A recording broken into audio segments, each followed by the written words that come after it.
ఎందుకంటే వాళ్ళు కడుపాయి కట్టుకొని జాబులు చేసుకొని తినక కష్టపడి కట్టించుకున్నారు అపార్ట్మెంట్. నేను చూస్తూనే ఉన్నా సెల్లుల్లో చాలా ఆయన కట్టి తలుసుకుంటే గాంధీ తాత బొమ్మ కట్టి తలుసుకుంటే ఇంకా ప్లేస్ లేదా? గవర్నమెంట్ ప్లేస్లు ప్రభుత్వ భూములు లేవా? ఇంకా లేవా? ఎక్కడా లేవా? వాళ్ళే కష్టపడి కట్టుకున్న ఆ అపార్ట్మెంటే కాకపోతే అసలు గాంధీ తాత బొమ్మ కట్టడానికి ఈయన ఎవరు? ఆయన ఎప్పుడో కట్టుకుండు. ఎవరికి ఆయన కట్టుకుంది? ఇప్పుడు ఈయన కట్టేది ఈయన వరకే పరిమితం అయితే ఎవరన్నా పోయి చూడాలంటే మాలాంటి వాళ్ళు పేదవాళ్ళు కానీ ఎవరన్నా కానీ పోయి చూడాలంటే ఖర్చు పెట్టుకుని పోయి ఆయన చూడాలి. ఇప్పుడు ఆయన గాంధీ తాత గారు కట్టుకున్న విగ్రహం ప్రతి పేదవాడి గుండె సప్పుడుకు దగ్గరగా ఉండడు.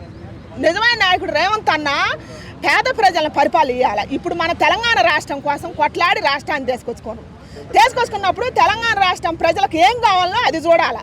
అది చూడకుండా గాంధీ తాత విగ్రహానికి ఆయన బొమ్మ పెట్టడానికి 5,000 కోట్లు అంటే అప్పుడు మరి ప్రజలకు మన తెలంగాణ రాష్ట్రానికి డబ్బు పెట్టమంటే మనకు అప్పు పట్టడం లేదు, మన దొంగలను చూసినట్టు చూస్తున్నాడు అని చెప్పింది కదా ఆయనే కదా చెప్పింది. చెప్పి ఇప్పుడు ఇంత డబ్బు ఆనించి వచ్చింది. గాంధీ తాత బొమ్మ కట్టడానికి ఆయన ఎవరు? ఆయన ఏనాడో మన జాతిపిత ఎప్పుడో కట్టుకుండు. ఏ రూపంలో కట్టుకుండు? 100 రూపాయల కాగితంలో ఆయన బొమ్మ ఉంది, 10 రూపాయల కాగితంలో ఆయన బొమ్మ ఉంది. పేదవాడికి అప్పుడు మీకు తెలియదు 2 రూపాయల నోటు మీద ఆయన బొమ్మ ఉంది, 5 రూపాయల నోటు మీద ఆయన బొమ్మ ఉంది. ఇన్ని నోట్లు మేము చూసిన రూపాయి నోటు మీద కూడా ఉంది.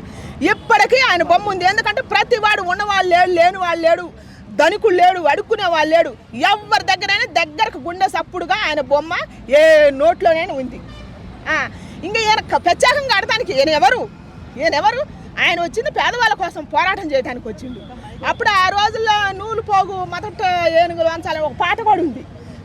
అట్టా ఆయన మన యావత్ ప్రపంచాన్ని కాపాడి మన మాతృభూమిని తెచ్చిపెట్టిండు. ఆయన తెచ్చిపెట్టిన మన జాతిపితాకి, మన జాతిపిత గాంధీ గారికి ఆయన ప్రత్యేకంగా బొమ్మ కట్టాల్సిన అవసరం లేదు.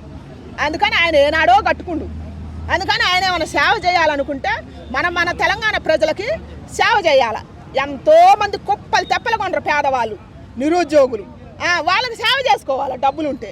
అందుకని దయచేసి నేను కోరుకుంటున్నాను మన రేవంత్ రెడ్డి అనని మన తెలంగాణ రాష్ట్రంలో చాలా మంది కష్టాలు అవస్థలు పడుతున్నారు, వాళ్ళకి సేవ చేయాలని కోరుకుంటున్నా.